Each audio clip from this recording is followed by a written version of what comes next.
Something to keep your eye on. The winds are blowing in Tucson, Arizona.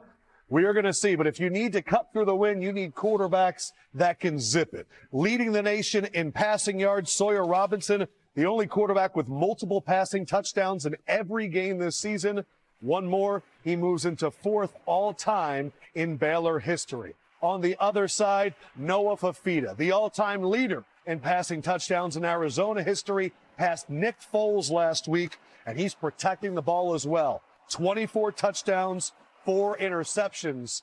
If anyone can cut through the wind, it's going to be these two quarterbacks. Nearly 16,000 combined passing yards as we get you ready for another phenomenal Big 12 matchup right here in the best studio in sports, Studio J in Atlanta. This is Big 12 College Football pregame presented by AT&T. I got Victor Cruz in the cardigan. I got Champ Bailey looking like a politician, and Taquillo Spikes looking like expensive chocolate. Thank you, sir. I instantly regretted saying that, but I liked it. Pause. We could pause, super pause. Wait, we didn't fist bump. We didn't fist Oh, bump. you didn't do it before the we show. did. Now we're ready. Now we're good. We could be having ourselves a high-scoring game. Yeah. The wind was a little scary looking, but we're positioned for a lot of points today. Yeah, we are. And you look at two of the better quarterbacks, not just in this conference, but you look across the nation, guys are productive. They can put the team on their back. Yes. But the question I want to see today, or what I want to see, is who else is going to step up in this game? In particular, I'm talking on Baylor's side. Yeah. Sawyer Robinson, a lot of pressure on him, but who else is going to step up? Yeah, that's a good point. I think Sawyer Robertson, you know what you're going to get out of him. He's an absolute stud with the ball in his hands. Actually, from both quarterbacks, both guys can absolutely sling it. And they have, Arizona does it with an array of different pass catchers that Noah Fafita has been able to target and make big plays with. Sawyer obviously has his number one guy in Josh Cameron, but who's going to be those other guys to step up and make plays? And then Baylor defensively, they got to stop some people in order to have a chance today. Yeah, without a doubt. I'm with you. Who's going to step up? Yeah. I mean, because we know what Sawyer Robertson is. It's more about what's his supporting cast going to do? Is the defense going to get stops and get the ball back to him? That's what's going to be important. I'm very excited because this is the first time we had Baylor on the air. Agreed. Yes. I mean, and I've been hearing about this kid. I'm just excited to see if he can handle the pressure, being in Arizona, a high-powered attack, a 7-3 team that's already bowl eligible. I mean, Arizona's going to come with it. And what I like about Baylor football, they don't punt. They go for it on almost every fourth down. We love that here on Could be this a fun program. day. Our Bridget Howard is on site, ready to report for the action. Bridget, some big changes with Baylor's leadership. A very interesting week for the Bears. Yes, Adam. Earlier this week, Baylor Athletic Director Mack Rhoades officially resigned from his role that he had previously held since 2016. And with that, there was a lot of speculation about what the future would look like for head coach Dave Aranda. However, in an email that was sent out yesterday afternoon from Baylor President Linda Livingstone, she announced that Aranda will, in fact, be returning next season as the Bears head coach. Later on in the email, she stated the decision included several factors, with the priorities being stability during transition, student-athlete experience, and financial stewardship. When the news broke yesterday, we were actually talking with Arizona head coach Brent Brennan, and his response was, I think it's awesome he'll be back. He's done a good job there. He said there's a lot of impact when it's changed like that to a team. Now families in the program don't have to be broken up. Players can feel a bit more stable. Something like that can be incredibly hard on everyone. So despite the uncertainty that Baylor has felt in the last couple of weeks, they now have some sense of stability moving forward.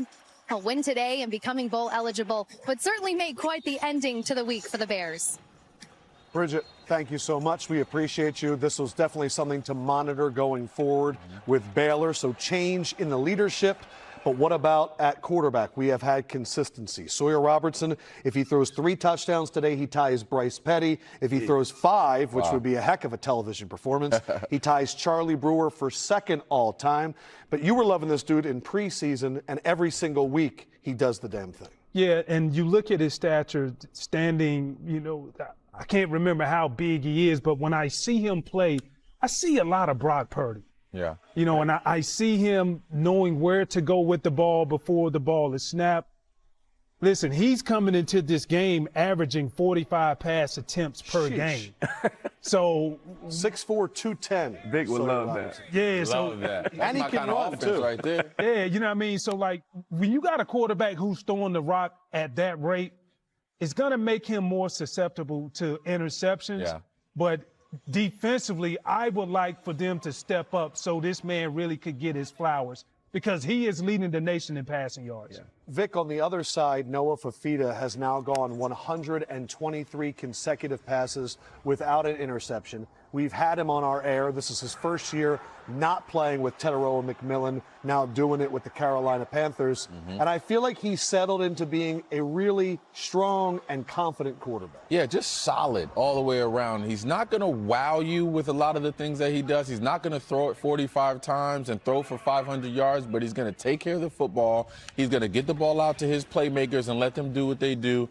And the biggest thing, which is what we love for any quarterback to do, is just not turn the ball over. I think that's what he has to continue to do week in and week out as he continues to break records in Arizona and do the things that we all know he could do coming into this season. Are we seeing maybe Sawyer trying to put some tape for some NFL stuff too, maybe Noah as well? Are we at that point of the season? You know it. I mean, he's going to do what he does. I think that's just who he is. You know, today he'll have an opportunity because if you look at this Arizona defense, they're missing their top interception leader in Javion Cole. So he's going to have some opportunities to make some plays. Arizona's got to find a way to take the ball away, but Sawyer Robertson's absolutely going to put up numbers today.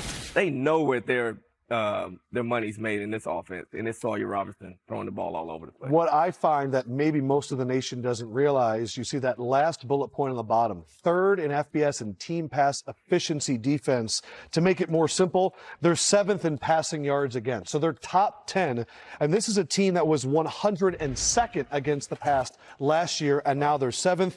How about this? Their defense went from 105th to 19th, and that turnover margin 92nd to 8th. So that defense has completely turned the corner. Let's look at our AT&T moments that matter. These are our keys to the game.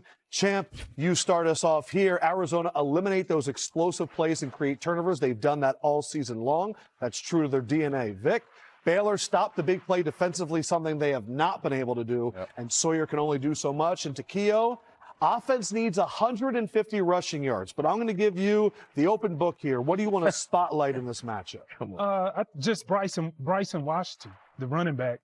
I want to see him go over 100 yards today.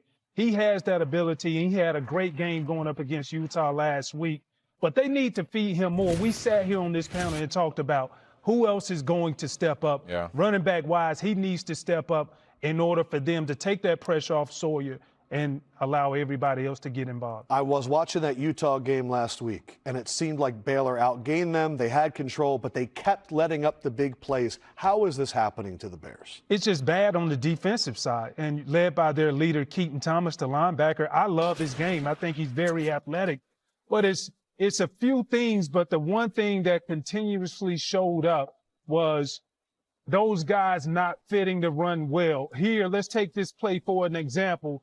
He's coming around. You're going around back door. You're supposed to be over the top. And when you go underneath, coaches will tell you, you better make that play. If you don't, that's what happens. Exactly. Here, they just a man short in the running defense, but look at the fits. You're still going underneath. The safety backside doesn't get the cutback lane. And this right here is inexcusable as far as effort trying to make a tackle.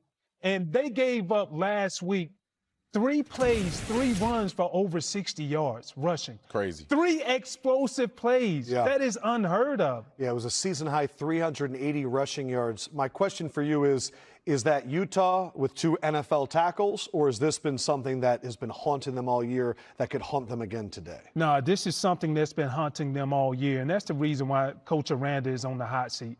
Everybody knows he's a very good defensive coach. For whatever reason, it's not translating from the film room when these guys get aligned before the snap. And real quick on Sawyer, last week, they actually outgained in total yardage on offense over Utah last week. But again, Sawyer threw for 430 of those yards. So there's only but so much he could do. And if Sawyer was on a winning team, a team that was in contention for the college football playoff, we'd be talking about him as a Heisman candidate right now. Interesting. You know what you also think about when you know you have to put up 40, you start throwing riskier passes as well. Dave Aranda, 36 and 35. So if he happens to lose today, he's 500, something to keep your eye on, and we will here on TNT.